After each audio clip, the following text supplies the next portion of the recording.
سيف الجزيري تألق وأحرز هدفين في النادي الأهلي. تعالوا نشوف إزاي. مبدئيا الهدف الأول جه من جملة مكررة باستخدام الكور الطويلة للجزيري في ظهر دفاع النادي الأهلي اللي كان بيستخدم خط دفاع متقدم وبالتالي سايب مساحات كبيرة في ظهره. شوف بقى ذكاء الجزيري واختياره للتمركز في المنطقة العامية في ظهر رامي ربيعة العنصر الأبطأ في دفاع الأهلي. في الوقت نفسه رامي ربيعة مش شايف الجزيري ومغطي الأوفسايد.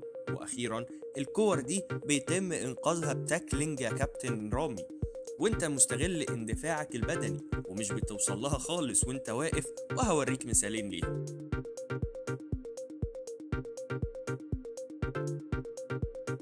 أما الهدف الثاني فعنوانه العشوائية الدفاعية للنادي الأهلي، وإزاي إن 5 لعيبة من الزمالك تفوقوا على 9 من الأهلي، بداية من التمركز لنادي الزمالك بطولة 18 علشان يزودوا من فرصهم للفوز بالكرة ويبقوا كلهم في حلق الجون. عمرو السولية مغطي الأوفسايد، ولو كان طلع خطوة بس لقدام كان الهدف ده بقى تسلل. كوكا وعمر كمال هما العناصر الأقرب لمراقبة سيف الجزيري، ولكن كوكا سرح وعمر كمال اكتفى ان هو يحط ايده على دماغه مع ان الهجمة لسه في الملعب يا كابتن. ومنعم بدل ما يحط الكورة بره ال 18 او حتى كورنر رجعها في قلب ال 18، المكان الوحيد اللي المفروض ما يوديش الكورة فيه.